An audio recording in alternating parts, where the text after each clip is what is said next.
Para continuar conversando acerca de alto riesgo, abordaremos algunos aspectos referentes a las imágenes en este tipo de pacientes.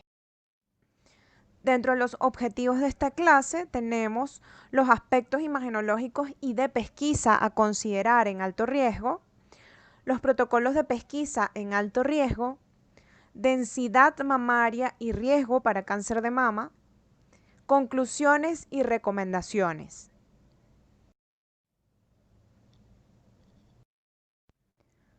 Lo primero que debemos saber es que en pacientes con alto riesgo, la mamografía tiene una baja sensibilidad.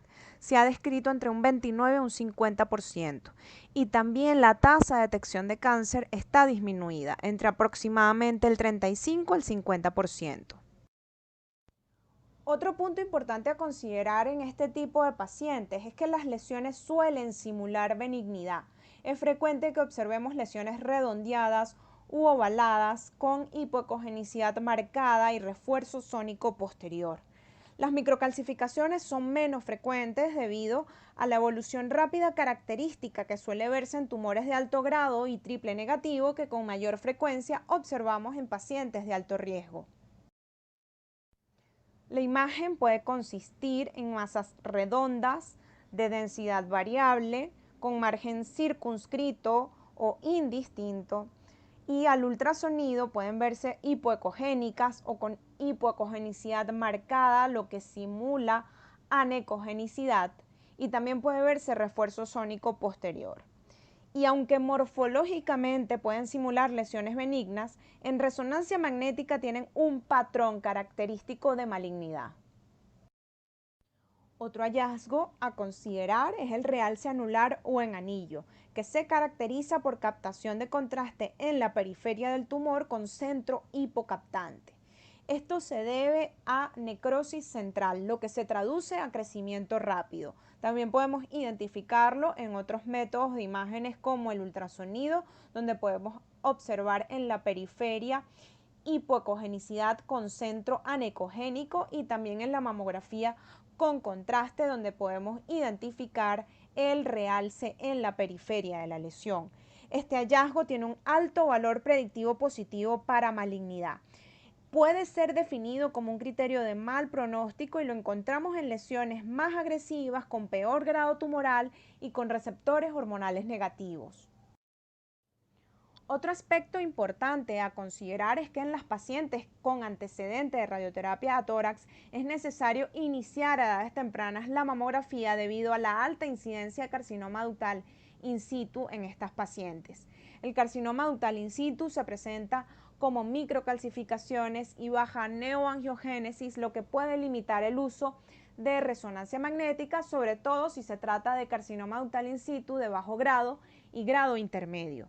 En un estudio realizado por Cutuli y colaboradores, donde evaluaron específicamente mujeres con antecedentes de radioterapia en manto, se demostró una sensibilidad relativamente baja tanto para la mamografía como para la resonancia magnética. Sin embargo, cuando se combinaron ambos métodos, se logró una sensibilidad que alcanzó el 95%. Es fundamental que los estudios de imágenes sean de calidad, con técnica adecuada, con equipos calibrados, lo que va a garantizar el diagnóstico de lesiones como microcalcificaciones que pueden pasar desapercibidas en imágenes que no reúnan los criterios de calidad. Además, debemos tomar en cuenta la necesidad de comenzar a temprana edad la pesquisa, ya que en estas pacientes aparece a edades más tempranas la enfermedad, lo que implica mayor densidad mamográfica. También la independencia en la herramienta de pesquisa acorde a la densidad mamaria, y evitar sobreexponer a radiación ionizante a portadoras de mutaciones BRCA, ya que existe mayor sensibilidad a la radiación.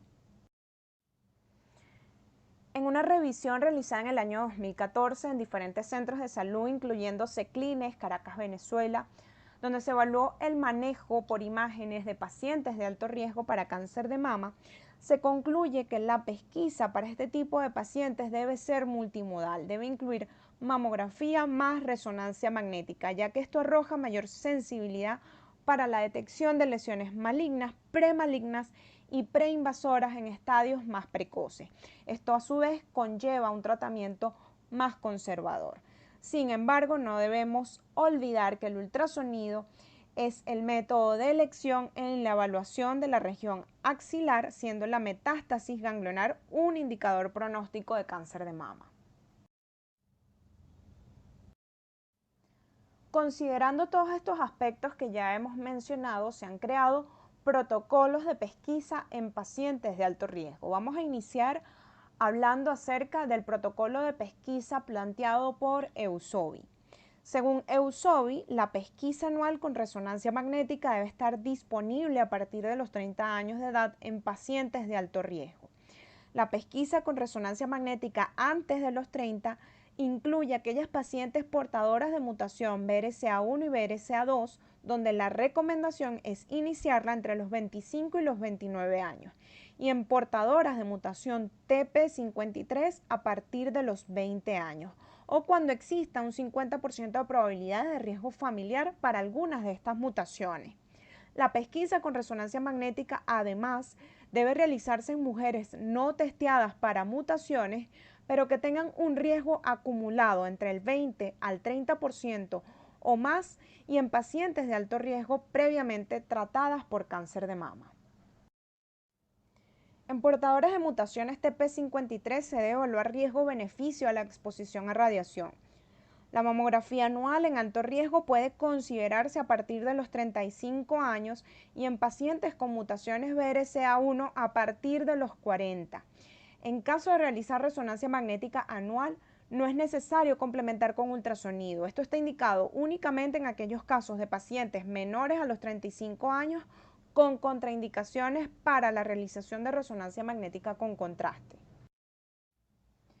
El Colegio Americano de Radiología recomienda el inicio de la pesquisa mamográfica anual en pacientes que recibieron tratamiento entre los 10 y 30 años de edad de radioterapia en manto, posterior a 8 años de finalizado el tratamiento, pero nunca antes de los 25 años de edad.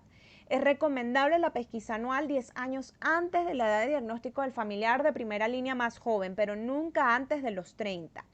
En mujeres de alto riesgo, la mamografía o tomosíntesis tiene una mayor sensibilidad cuando se utiliza en combinación con la resonancia magnética.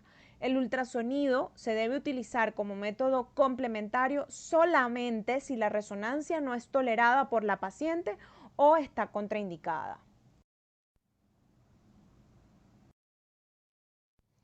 Las mamas densas, como las que vemos en las imágenes, requieren de estudios complementarios para su completa y correcta evaluación, ya que la mamografía en este tipo de casos tiene baja sensibilidad y la superposición de tejido condiciona el efecto máscara.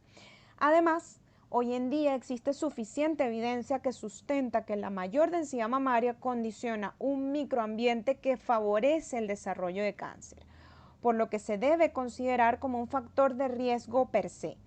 Acá podemos observar cómo la mamografía con contraste nos permite identificar realces patológicos en ambas mamas que no habían sido previamente identificados en la mamografía convencional.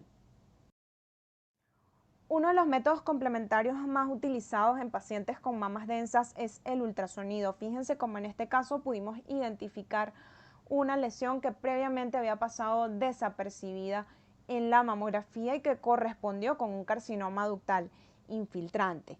Sin embargo, actualmente se han publicado protocolos de pesquisa de acuerdo al riesgo y la densidad mamaria, tomando en cuenta diversos métodos de imágenes que resultan útiles considerando el escenario en que se encuentre la paciente.